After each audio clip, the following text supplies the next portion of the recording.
Hey, what's going on, everybody? Man, listen, this year is starting out on fire. I'm in a couple of coaching programs, some challenges. I am trying to level up my brain.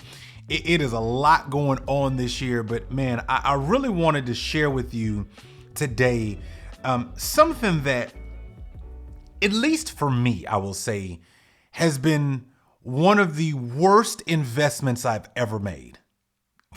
Absolutely one of the worst investments I ever made. And I'm going to share what that investment was, but I just want you to understand it is by far one of the worst investments that I've ever made. It's cost me a lot, and I'm recovering from it, and it's still not over yet. Let's put it that way. It's that bad. It is literally that bad. It's the worst investment I've ever made. And so today, as I was kind of thinking about, like, you know, I've been having a lot of money conversations, and my wife and I have been kind of talking through, you know, just different things that we know we want to achieve this year, financially, where we want to be, where we want to help other people get to, and all these other things. I just started thinking about, you know, investments that I've made before. And I'm like, man, why did that one fail? Why did that fail? Why did that fail? How did that go from up real high and down low again? Like, what's the reasons, right?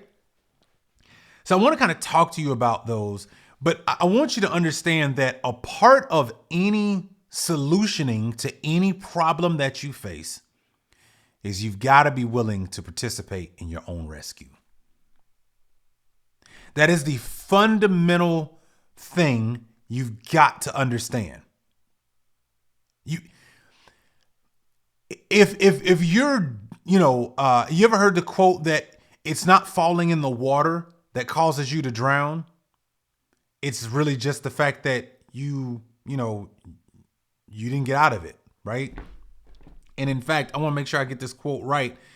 You drown by staying there, right? That's not, falling in water doesn't make you drown. Staying there does, because you can't swim, right? Staying there does.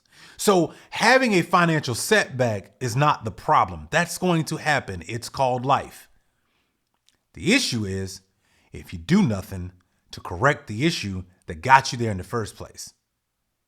Well, what does that look like? Well, if you have poor management skills at money management skills as a principal issue of yours, you'll never get out of that situation that you first found yourself in. See, one problem can turn to 3, can turn to 5, can turn to 8, can turn to 12 real quick.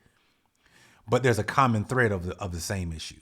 And if you solve the root problem, you solve all the other things, if that makes any sense. So the point is that when I was thinking about, like, this investment that I made, I thought about how it's impacted me long term. One investment that I've made over and over and over again has caused my 39 now years life some real pain, heartache, missed opportunities, you name it. And that investment is my investment in doubt. Oh, I'm heavily invested in doubt. Oh man, what? I'm heavily invested in doubt. I'm talking about heavy hours, time, looking up things to confirm my doubt on pick a thing. I don't care what it is. I'm heavily invested in doubt. Just like somebody might push all their chips to the table at the poker table and it's like 1.3 million. I am a 1.3 million all in on doubt. Oh, I'm heavily invested in it. To the point that I wish I could, let's put it that way. I wish I could quantify the amount of money I have missed out on because of my investment in doubt. I wish I could. I can't, though. I can't quantify the missed opportunities, the relationships that didn't, because I'm so heavily invested in doubt. By the way, just before my wife and I got married, there was an opportunity to leverage a vehicle to make some money. And I doubted it. I said no 3 times. I'm that guy. I'm a skeptic. I just don't believe stuff. What I've always wondered though was, Chris, why do you live like that? Like what? Like, well, I haven't always wondered that. I will say over the last 5 years of my life, I've done a lot of introspection about me. I promise you, the older I get, the more I learn about myself. Because I'm honestly not like I'm not the guy that's into other people's lives like that. I don't keep up with the, proverbial Joneses or the internet Joneses or whatever. I just don't. I'm not that kind of person. I'm not into celebrities' lives. I'm just not that guy. I do pay attention to patterns though. And those things it helps me make sense of the world, right? I like to know why something is that way. I'm not judging why it is. Does that make sense? I just like to know why something is. I'm not judging it though. I'm not choosing a for or against. I'm choosing to understand. So that's kind of my approach to a lot of things. But for me, it's been definitely a journey. But I started asking myself, like, 5 years, like, dude, why are you like this? Like, what are you gaining by doing this? I know what I didn't get. I know the kind of pain it's causing me. I know the amount of what ifs I have rocking around in my brain right now because I'm heavily invested in doubt. Heavily. As of you listening to this podcast right now, I don't care if you're listening to it day of release, a week later, 2 days later, 5 days later, 70 days later, 70 years later. As of recording this podcast, I am fighting the internal doubt that this will never amount to nothing. All of this work in the podcast, any workshops as of the date of this recording, I am fighting that internal doubt monster that I've been feeding, by the way. It's not like it got fed by itself. But I am fighting that even at the point of recording this. It's something I'm heavily invested in. And it wasn't up until probably about 5 years ago I started asking myself, Chris, why are you like that? Do you ever ask yourself that?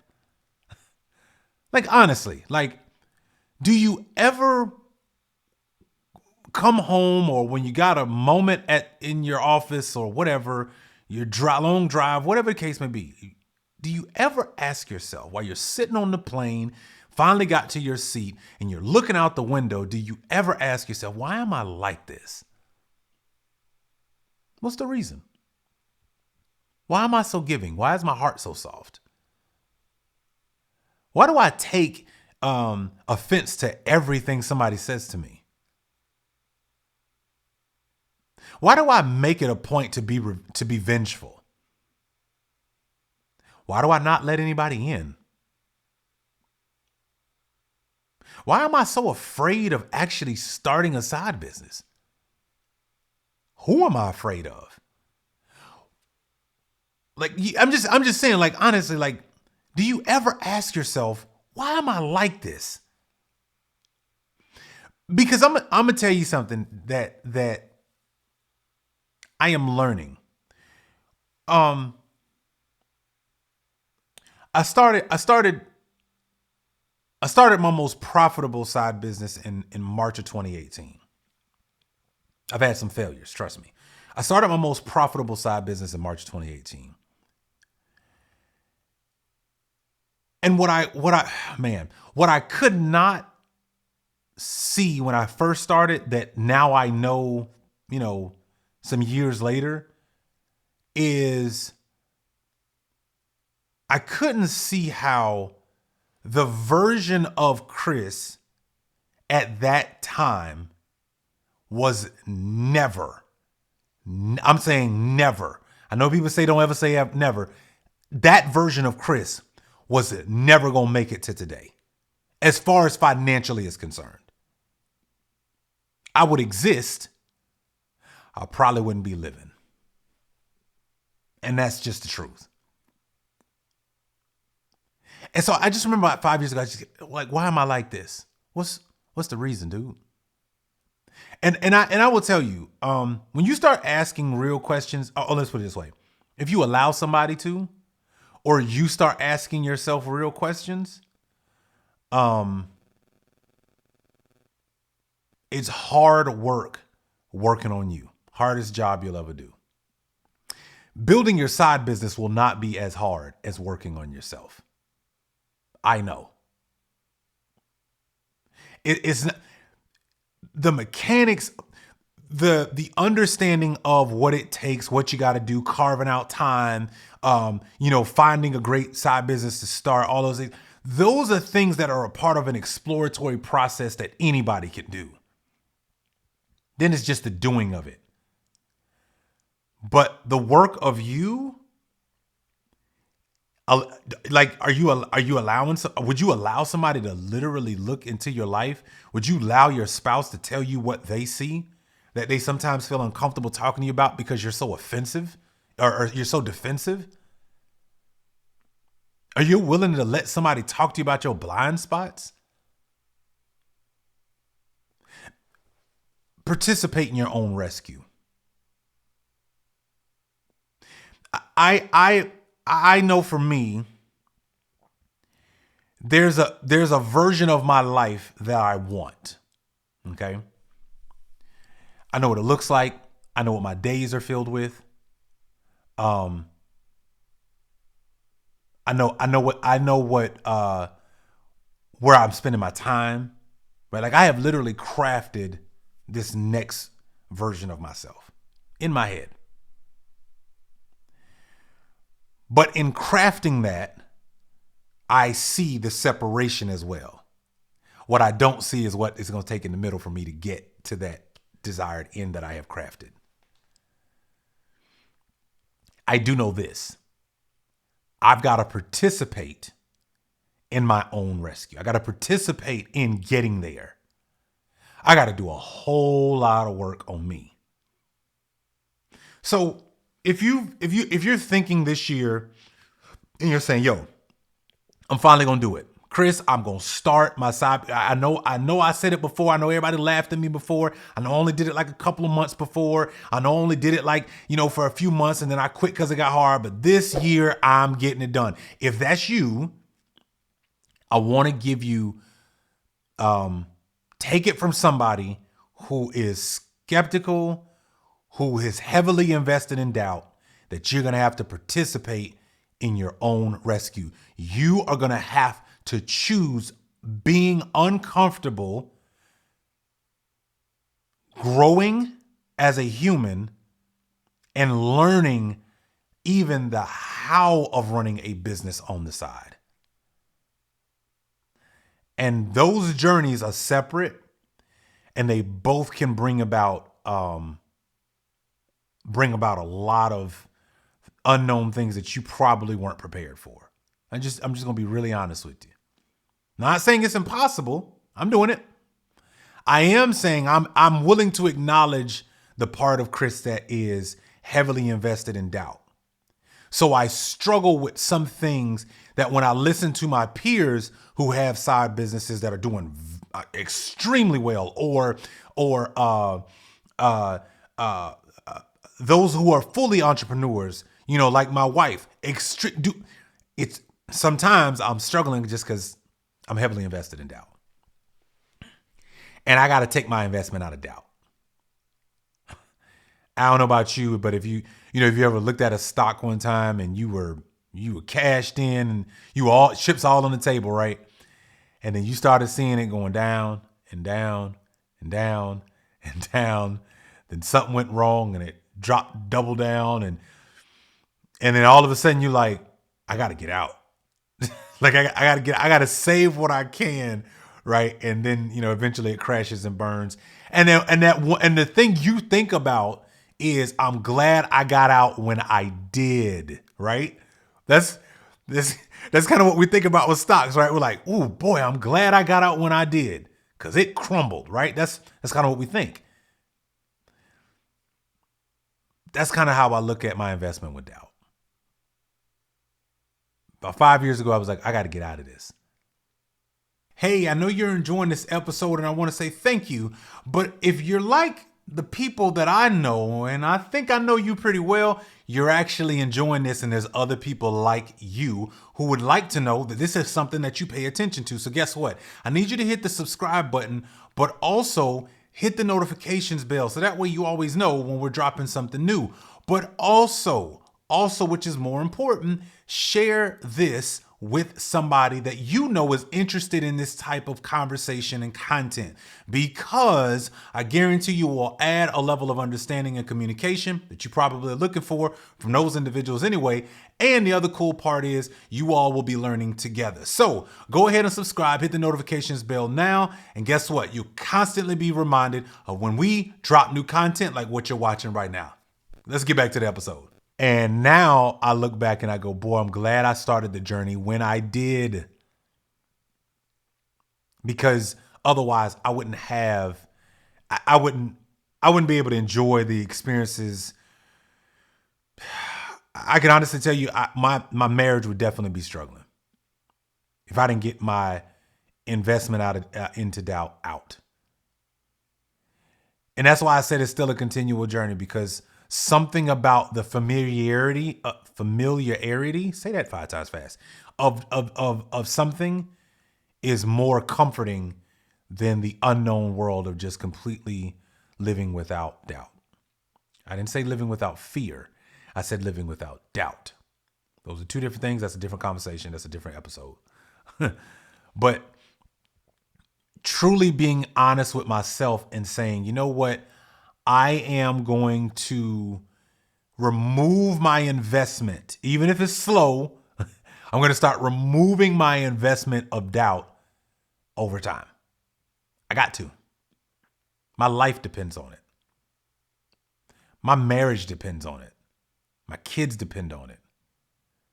That version crafted in my head of my future, my very near future, my very possible future, depends on it. So I want to I want us to kind of start thinking about, okay, if you're going to start a side business this year, or if you're going to start exploring a side, even if you're just exploring a side business, that exercise in itself is going to take some change in the current version of you. Even just saying, you know what, I'll look at some stuff. We'll see. Even that requires something that me being heavily invested in a doubt is never going to do. Here's what I found out was the root cause of Chris's investment into doubt and why I was so willing to keep investing into doubt. One, I let other people's failed experiences determine that I was also going to fail too. You ever heard of self-fulfilling prophecy? So if I hang around a bunch of broke people all day, the likelihood of me making money is slim to none. If I hang around a bunch of people who are into running, the likelihood that I will probably start running is pretty high. If I hang around a bunch of people who are always talking about money, the likelihood of me being comfortable with money is pretty high. So it takes a certain openness to acknowledge these things, right? It takes something. So when I look at, how I invest money, time, attention, conversations, people, places, I want you to think about where are my investments right now? Because if you say to yourself, hey, I want to start a side business, I want to get there. I would like to get past just the exploratory phase. I would like to just stop dipping my toe in it. And I really want to do this full time. I would like to, if that's where you are going to have to look at where are your current investments. If you're more invested in gossip, if you're heavily steeped in gossip, building a side business is going to be hard. Because the very thing that you're invested in, you're going to be worried about other people investing in that same thing about you. So if you're invested in doubt and gossip, guess what? You're going to be thinking, oh, they gossiping about me. Because you know what that investment is like. I know what the investment of doubt is like. I get it. It's pretty easy for me. So I have to work really hard to stop investing in it. To stop investing in being comfortable. To stop investing in what's familiar.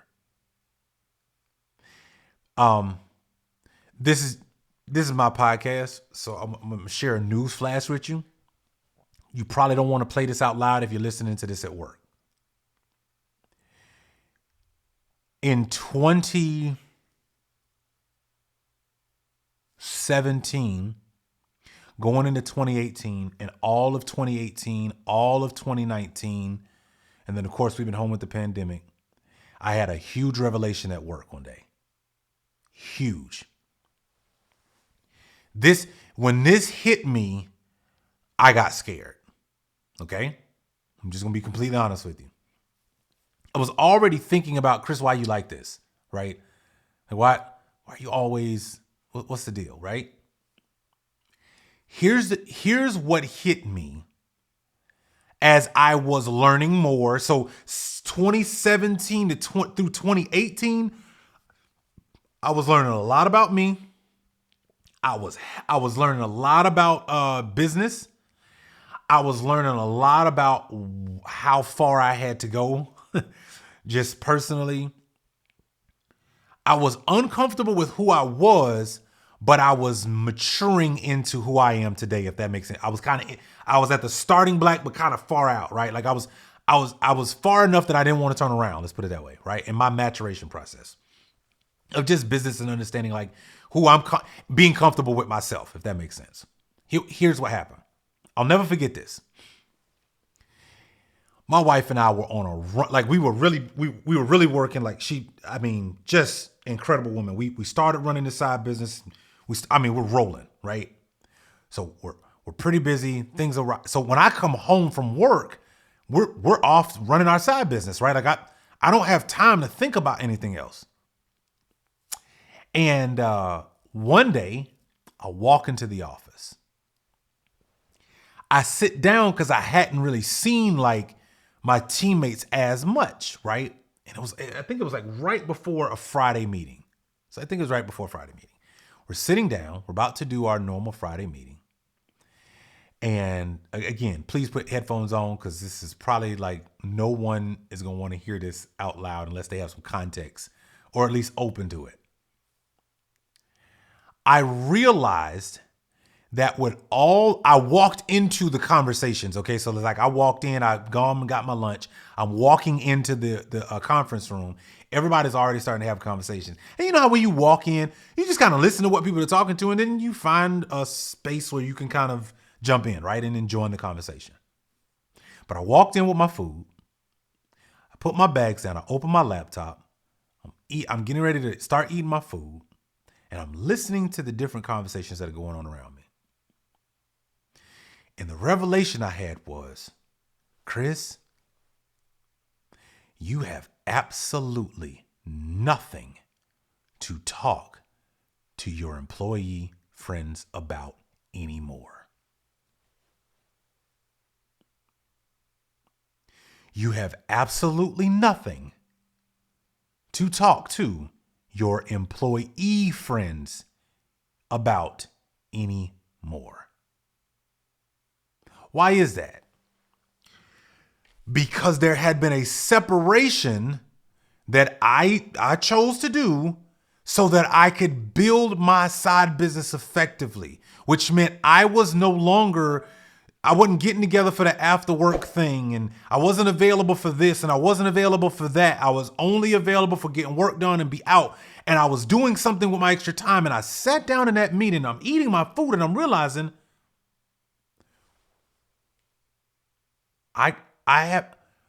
I'll give you a perfect example. Can I share just a quick example with you? So listen to this. Here's a perfect example of the type of conversation that was happening in the room that I no longer understood. I know it. I'm not an elitist. I know it. I no longer understood it because it had been so long since I looked forward to that.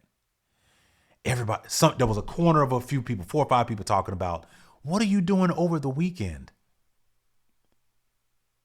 Oh, I'm going to be doing nothing. I'm just going to be sitting in Netflix and chill. Kids got a soccer game. That's it. Watching football. And it had been months since I actually had done that. I hear, what are you doing? Man, I can't wait till the weekend on Monday. Meanwhile, Saturday and Sunday are just different days of the week for me. I stopped looking towards the weekend because I was building my side business. I realized that while everyone was happy about payday, I wasn't keeping up with what day I got paid, meaning from my job. I was focused on my side business. And I'm sitting there eating, and I mean, this conversation's got to be going on for at least 10 minutes. And I don't know if you're the kind of person that sometimes maybe you feel a need to kind of jump in the conversation. I really didn't feel a need. I just let it happen because everything in my mind, because we were running, I was learning, I was happy, I'm growing up. It's uncomfortable, but I'm learning. I'm spending every waking hour working on my side business when I'm not at work. And it drew me to this point. I was participating in my own rescue. Now listen, I'm not saying you need to be rescued from your job. That would be ill-advised and disrespectful, and I'm not that guy.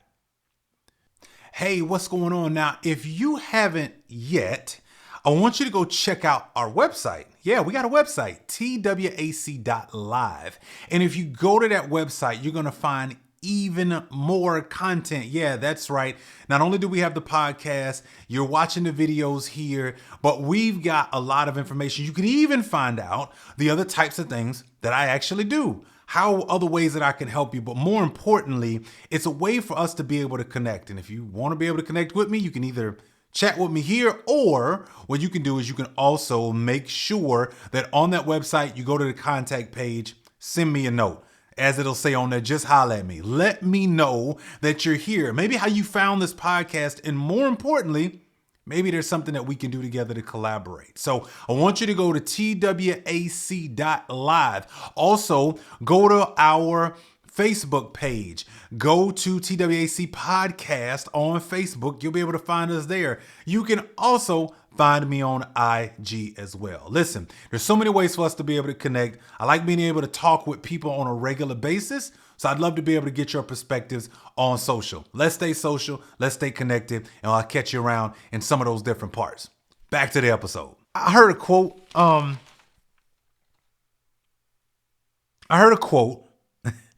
Just as of recording this today, I heard this quote the night before, in fact.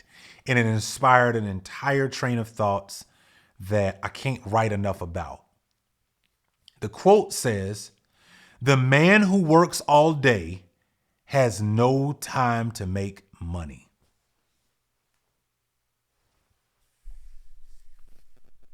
The man who works all day has no time to make money.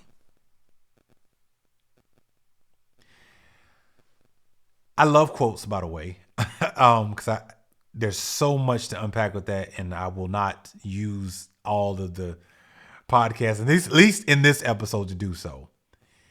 I would have never, ever, ever understood that 5 years ago. Or let me put it this way. It would have never resonated with me the way it does today 5 years ago. Because for me, and I'm telling you about me in my life. I knew after 2 layoffs and struggling and working from a $60,000 a year job to having to work a retail job the week later after being laid off, making $8.58, and all of my bills starting to pile up and being stuck that way for a year and a half, and more month than money, and got to borrow over here and can't have. I've been that. But here's the crazy thing. I was the one in the boat looking for something, and I had the speedboat pass by me. I had the tugboat. I had the cruise liner in my circle. Didn't change though. I wasn't participating in my own rescue, or I wasn't willing to participate in my own rescue at that time. I just wasn't. Ego, pride. I will tell you, it was my heavy investment in doubt. Not doubting that they were successful, because that was clear. Meaning their version of success, right? Success doesn't always mean things. But clearly they had a version of success. I wasn't doubting that it was possible.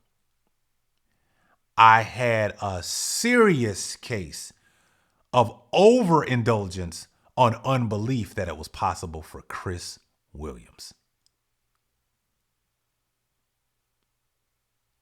I only saw life one way. So if it didn't fit in that context, I dismissed anything that would try to get me to think otherwise because it didn't fit my one way. And if you're listening to this episode, if you just stop and think about the desires of your heart, what you ultimately want,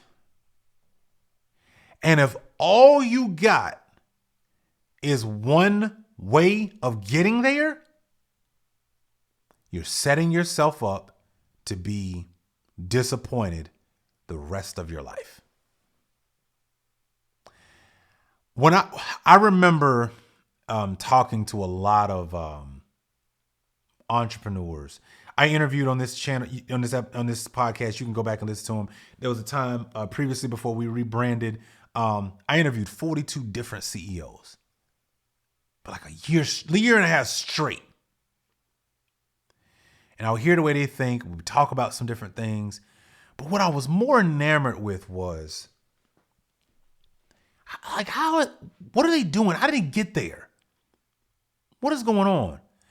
And it challenged me because, yes, I can ask those questions, but are you willing to do the hard work to be that person? See, I personally, well, let's put it this way. I think having a side business gives you the opportunity to test and try everything that is a desire in your heart. I just do.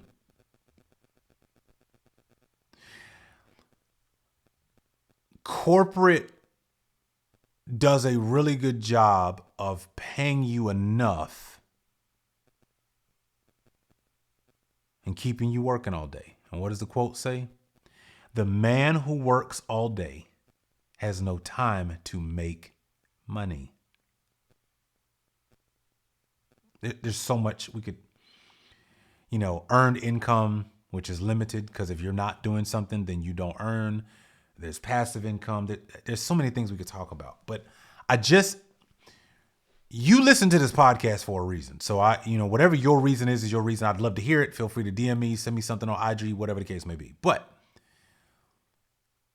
one thing I know we have in common is that you're either thinking about it or you started it and failed, or you're in it and you're trying to make sure it's successful as a side business.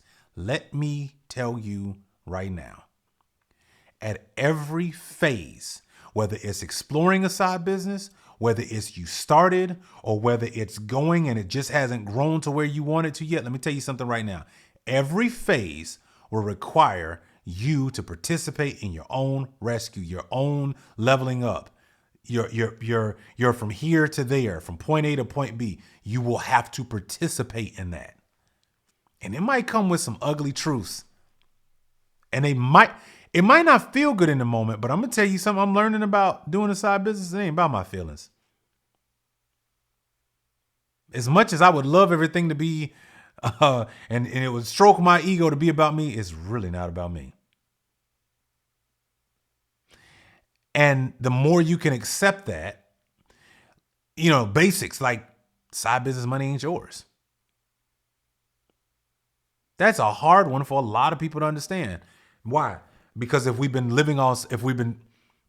earning money and surviving off that money, we think everything we get is a pigeonhole until Uncle Sam won't his, until your business needs some marketing for ads, until your business is is a living, breathing organism.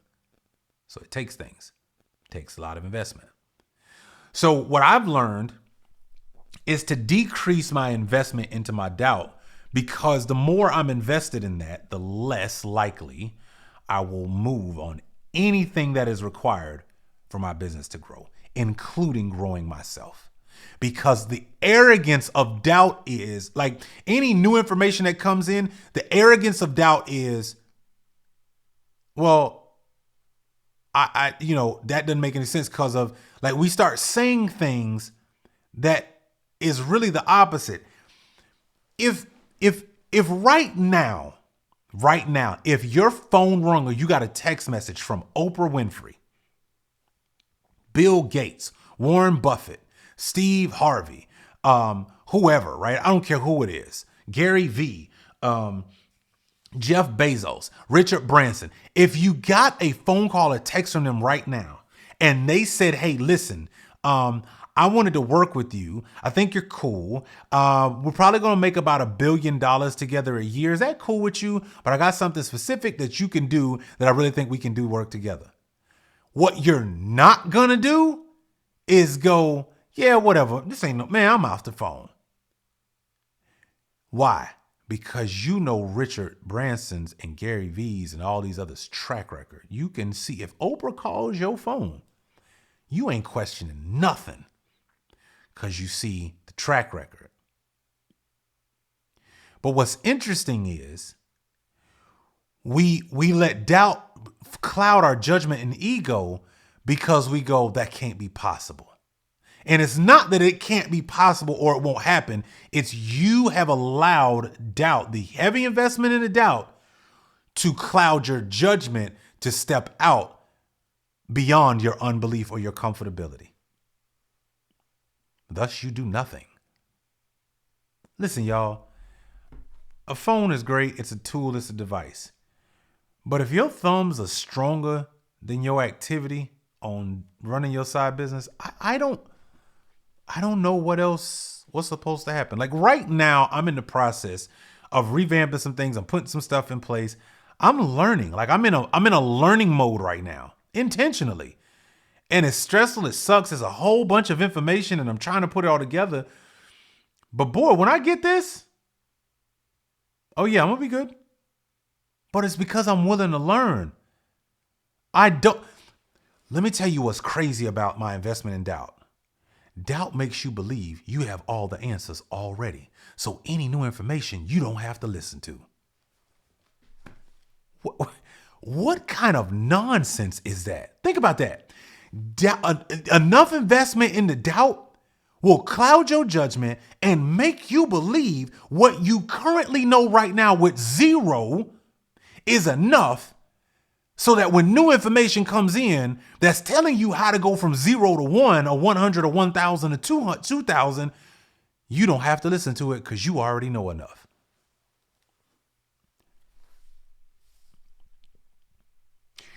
You got to participate in your own rescue.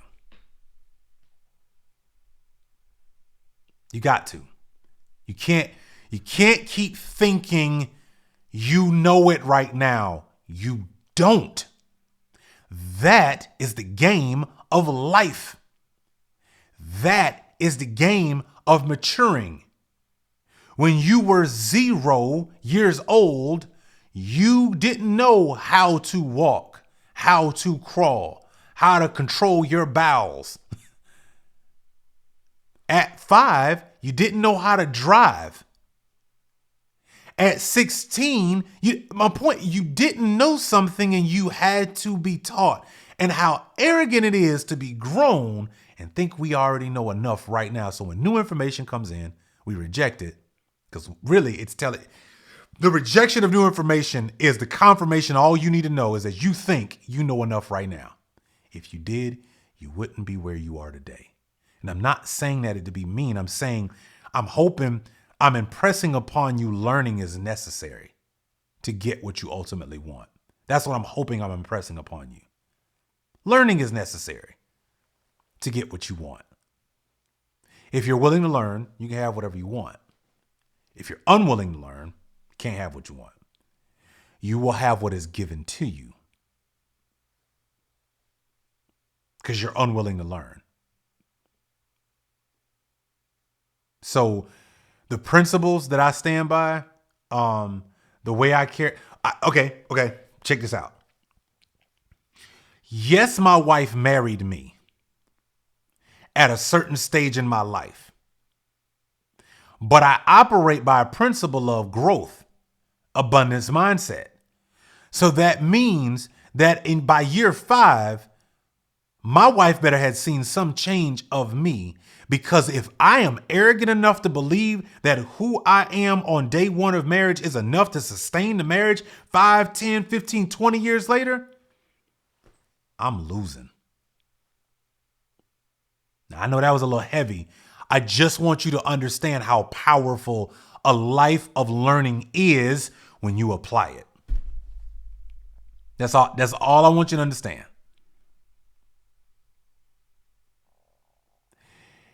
You can't have a successful business if you're not willing to learn.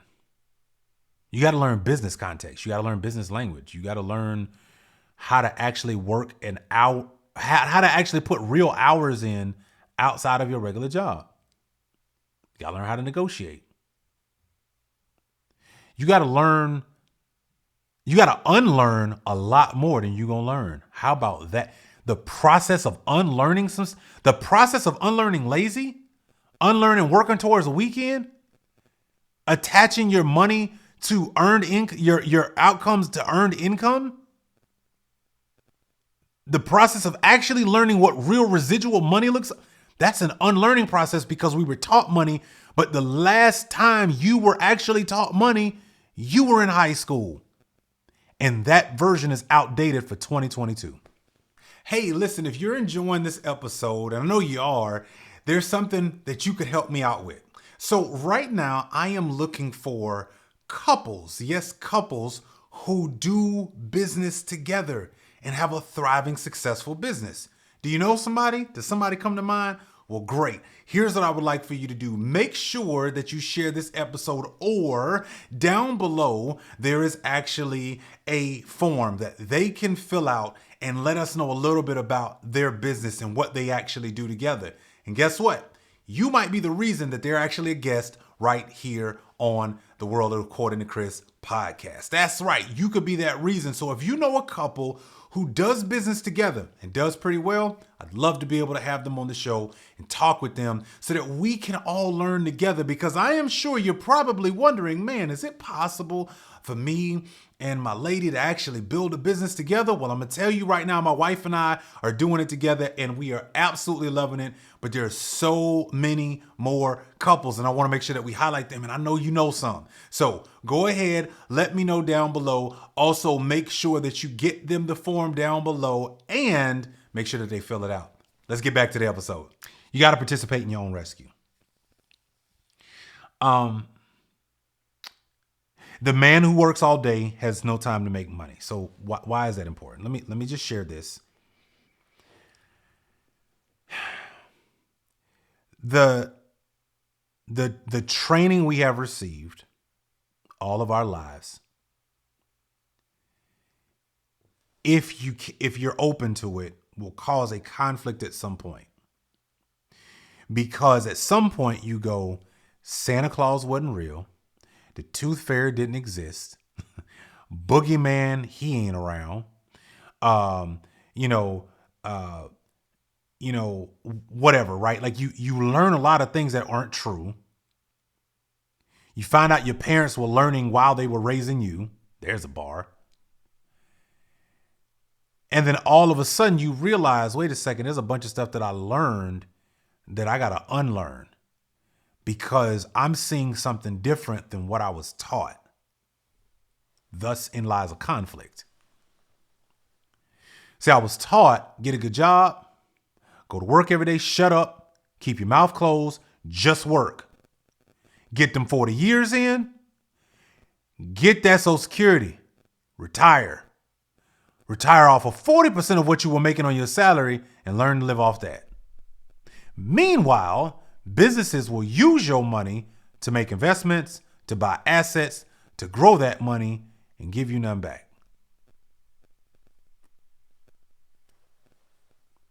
I'm not mad at it. I'm saying if you care enough, if you want different, then the man who works all day has no time to make money. So you've got to be willing to accept the fact that I got to figure out how to make money. Because exchanging my time for money is not making money.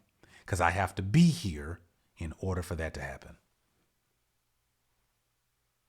It's not a bad thing. Get everything you can out of your corporate job. Learn, grow, get it, build, climb the ladder. Do whatever you have to do. I am saying that one way puts you in a position where it has to work out. Because the day that it doesn't, i.e. 2 layoffs and a whole bunch of financial headache and pain, you learn some valuable, well, let's put it this way, you don't necessarily learn the lesson. You experience some pain that sometimes is irreparable if you're not careful. Some hurts that are so deep. I'm saying as a man, because I don't know what it's like for women, because I'm not a woman. I will say for a man, because we care for our families, because we believe in providing for our families and all. No man wants to be without a way to provide for his family. I guess that's my whole point in the principle. And when that's easily taken away from you, that causes a problem. So I believe in having a way to make money. Because if you're at work all day, you're not making money. So you got to learn. You got to figure out what else. What are people, wherever you live at right now, go drive into the richest neighborhood that you can get in without a gate and just drive around the neighborhood. Do you ever ask yourself, this is what I used to do back in the day. I used to ask myself, man, I wonder what they do. Man, I like to just walk up and have a conversation with them. How did they get that? Matter of fact, how are they staying in that? That's the real question. Man, they've been there for 10 years. How? I'm just saying. But prior to all that, the only way we get there, you and I, is we got to participate in our own rescue. You have to acknowledge that you need help. And when something comes along to help you, drop your pride and your ego and give it the chance to help you. That's what life is. We're going to have our ups and downs. Not everything is going to be perfect. However, there's a lot of things we can learn and we can grow from because we gave it a chance to impress upon us something new. So let me give you a couple of things to think about. Number one, I think the first thing you need to do if you want to participate in your own rescue is you got to be open to the fact that you might need some help. Just be open. 2022 is a year. Just be open. What I mean is be open to learning. The choice of unlearning, that's all on you. But just be open to learning. Take time to learn. Second thing is this. What I would like for you to do is, if you're open to learning, the second thing I would say you need to do to participate in your own rescue and to not make the investment like I did, the worst investment ever of doubt, is you have got to understand that wherever you feel a negative connotation of anything, you got to understand there's an opposite side of that. And I need you to tap into that more, right? So if you feel a lot of lack around you, go start focusing on the abundance where that is. I don't care where it is. If you are constantly surrounded by people who are talking about lack and what they don't have and what ain't, go find a community on Facebook or whatever, or join our community and let's talk about abundance. Get around abundant filled conversations. It will stretch you. It will help you. The third thing I want you to do is this. Any investment that you make will give you a return on that investment. If you don't like what doubt gives you right now, if you don't like what fear is returning as your investment, if you don't like what scarcity and lack are providing to you, if you don't like what negativity and gossip are giving you, if you don't like just being inactive and doing the same thing over and over and over again and giving you, then you've got to decrease your investment in it now. It's got to become less comforting by choice. See, many of us live a very reactive life. We wait until something bad happens. I waited until I got laid off, not once, but twice. Doggone near losing everything, having to borrow every single week from people. I had to deal with that, and then I reacted to it to start a journey. While things are good, do some learning. Decrease your investments on negative stuff. Find the opposite positive of that. And honestly, just don't wait until there's a problem. Because in the moment that the problems occur, let me tell you what happens. Your judgment and decision making is poor. The second thing that happens is your options are very few. If you wait until you're fired, laid off, or downsized, or right-sized, and they remove your role altogether, eliminate whatever, if you wait until then, your judgment is going to be poor, so you're going to make some terrible decisions as a result, and your options will be limited. While everything is okay in January of 2022, why don't you just take the right steps now? So you don't have to keep living, reacting to everything that happens to you in life. I'm just saying, just try it. Just try it. Like, try it. See what happens. But being reactive is counterproductive. It costs a lot more money than being proactive any day of the week.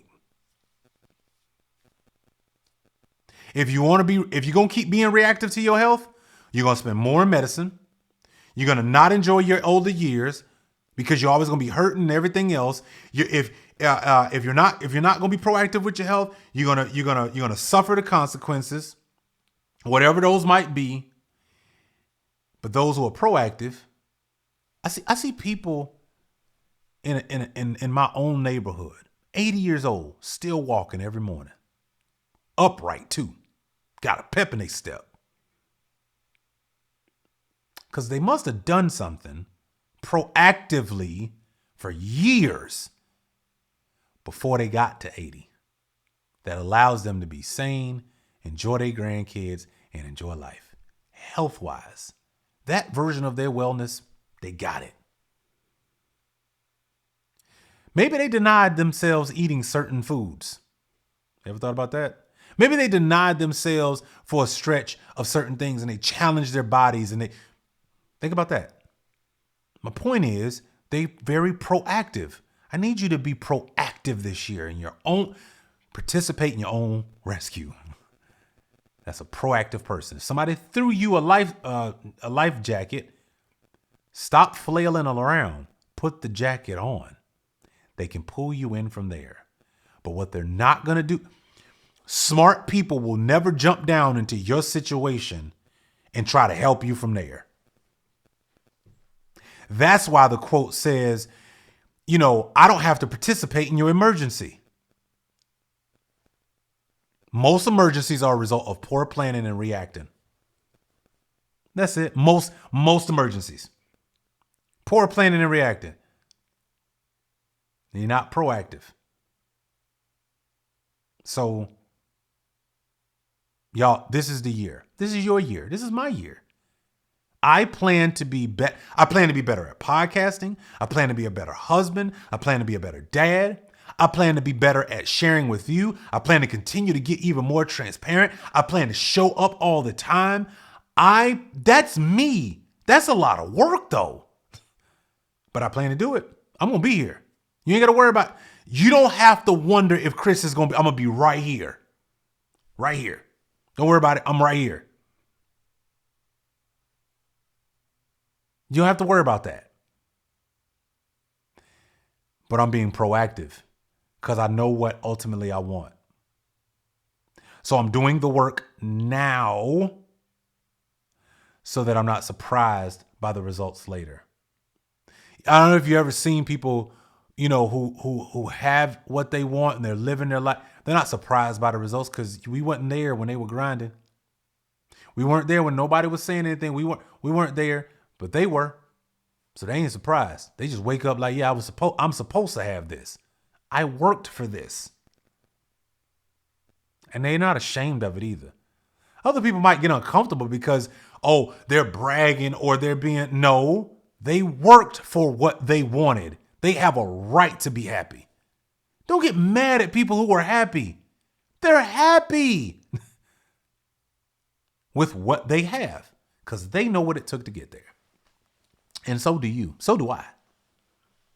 So let's go get this, y'all. Let's go make it happen. All right?